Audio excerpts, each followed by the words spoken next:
defending our homeland as well.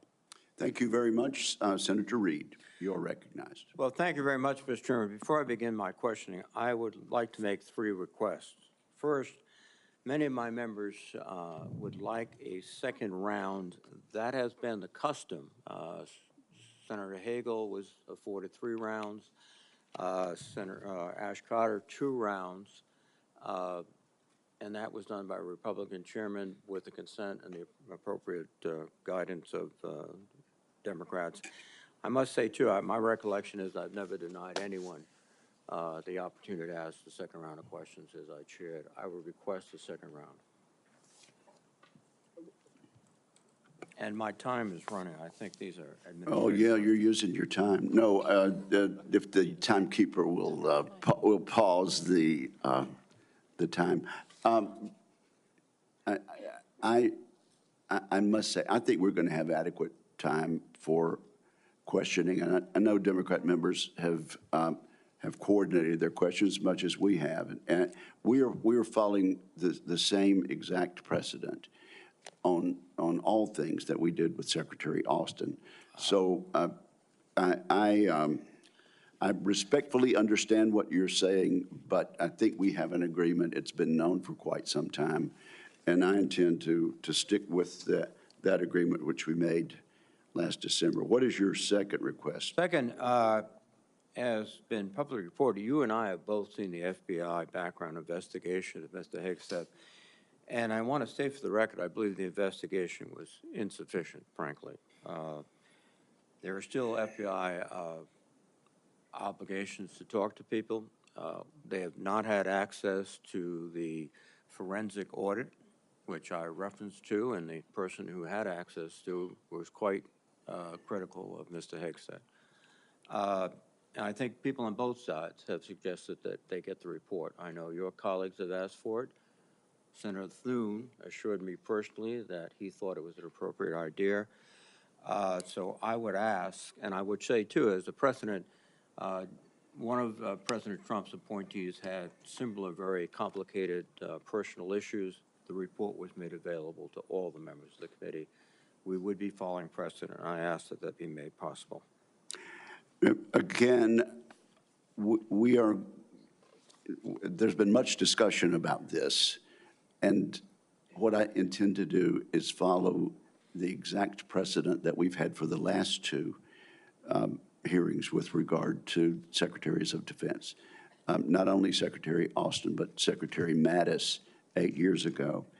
And that was for the chair and the ranking member to see the report. And so that is my intention as chair of this committee. Finally, Mr. Chairman, I have several letters that I would include for the record. One from Count Every Hero, which is an organization of retired 4-star generals and former secretaries of defense that is critical of the proposed purge panels. One from an organization for domestic violence. One for a Council on American Relations, and also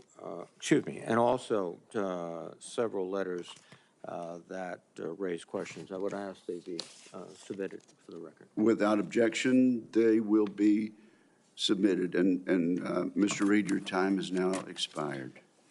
Just kidding. Yeah. You're recognized for 7 minutes. Thank you. You're a very understanding chairman. I like that. I like that. Ms. Hegseth, you've written, and it's quote, "Oh yeah, and fire any general who isn't carried water for Obama and Biden's extra constitution and agenda-driven transformation for our military. Clean house and start over." It's come to my attention that current serving military personnel have received emails threatening them with being fired for supporting the current DOD policies. One mail that was sent to a military officer with the subject line, "Clean house," reminiscent of your specific comment, states, and I quote, "With the incoming administration looking to remove disloyal, corrupt, traitorous, liberal officers such as yourself, we will certainly be putting your name into the list of those personnel to be removed. We know you support the woke DEI policies and will ensure you never again influence anyone in the future. You and the redacted spouse's name will be lucky if you're able to collect your military requirement," end quote. Now, I want to remind everyone that these policies that are being referred to date back decades, to the 1940s and 50s, with respect to racial discrimination particularly, and administrations of both parties, including the Trump administration and their first party, caused those policies to be enforced. Mr. Hegseth, are you aware of these emails being sent to officers? Senator, you mentioned the word accountability, which is something we have not had for the last 4 years. Are you aware of these messages being sent to officers? Certainly, I'm not aware of that. It's not one of my efforts, but there's been no accountability for the disaster of the withdrawal in Afghanistan, and that's precisely why we're here today. Excuse me. Is that leadership has been unwilling to take accountability. It's the time to restore that to our most senior ranks. You've written publicly that DEI policy is a distraction and have military personnel walking on eggshells. Do you believe that emails like that are essentially threatening both a serving officer and a spouse and claiming that they'll lose their pension will have a distraction and detract from the lethality? Senator, you mentioned the 40s and 50s, and you're precisely right. The military was a forerunner in courageous racial integration in ways no other institutions were willing to do. I served with men and women of all backgrounds because of the courage of people decades and decades ago. Incredibly important. However, the DEI policies of today are not the same as what happened back then. They're dividing troops inside formations, causing commanders to walk on eggshells, not putting meritocracy first. That's the indictment that's made by those serving right now. Excuse me. And why we're having this conversation. All of your public comments don't talk about meritocracy. They talk about liberal democratic efforts that are destroying the military, that those people are our enemies. That's not meritocracy. That's a political view. And your goal, as I see emerging, is to politicize the military in favor of your particular positions, which you've outlined extensively, which would be the worst blow to the professionalism of the United States military and would undercut readiness, undercut retention, because I can see officers receiving these emails beginning to wonder very seriously if they should continue. Let me change subject for a moment here.